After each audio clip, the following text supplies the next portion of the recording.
Hi guys, what we're going to do now is we're going to start to go through some of the questions from Lab 2. So we're going to start with 1a, which is to solve this set of equations by graphing. So whenever we do that, what we're really doing is we're just graphing both lines, and wherever those lines overlap or meet, that's where our answer is going to be. So easiest way to start this off is to take a look at our two formulas, and let's pick question A to start.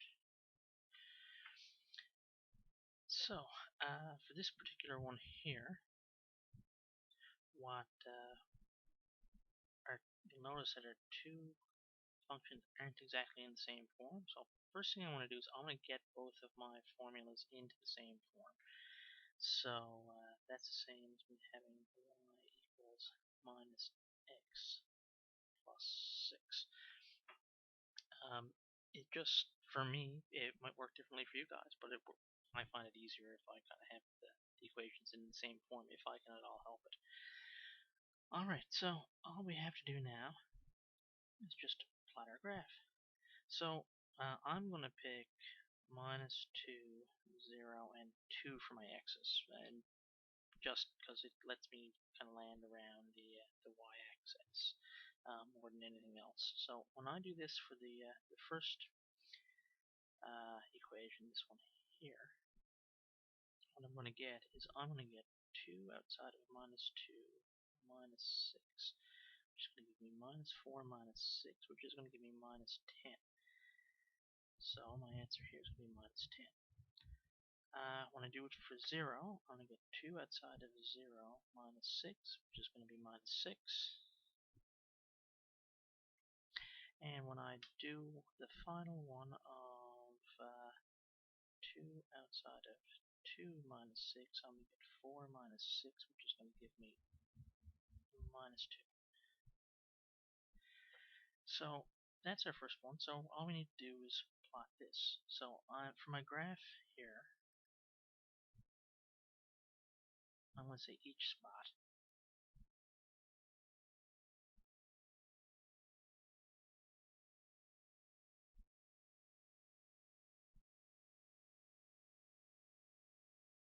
I'm going to say each spot is an increment of 2 on my graph. Again, if you have graph paper, this is a little bit easier. You don't need to do this, but to have this show up on the screen so that we're going to be able to see it,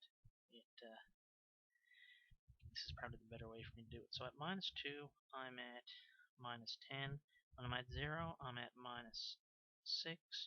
And when I'm at 2, I'm at minus 2, which is about there. At this point, all I have to do is draw my line. After misplacing my ruler, here it is, okay.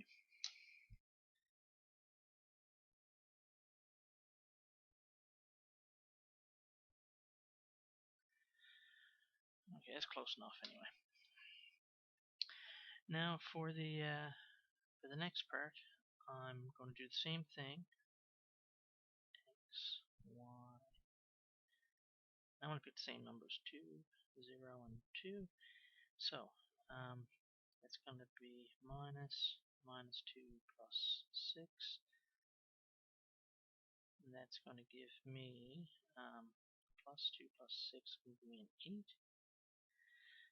0 is going to give me a plus 6. Minus 0 plus 6 is going to give me 6. And minus 2 plus 6 is going to give me plus minus 2 plus 6, which is going to give me 4. That's correct.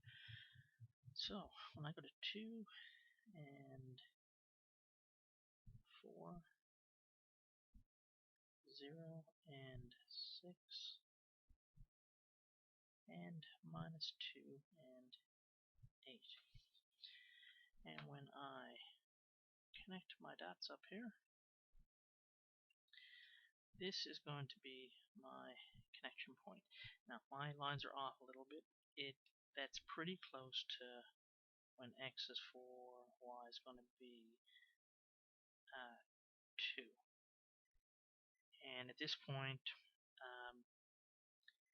if we take these numbers and try plugging them into the first equation, we'll notice that it'll work. And then if we plug it into the second equation, we'll also notice that that one will work too. So that becomes our answer. Again, where we're doing graphing, graphing is good for getting a roundabout idea. Not the best thing for nailing stuff absolutely perfectly though.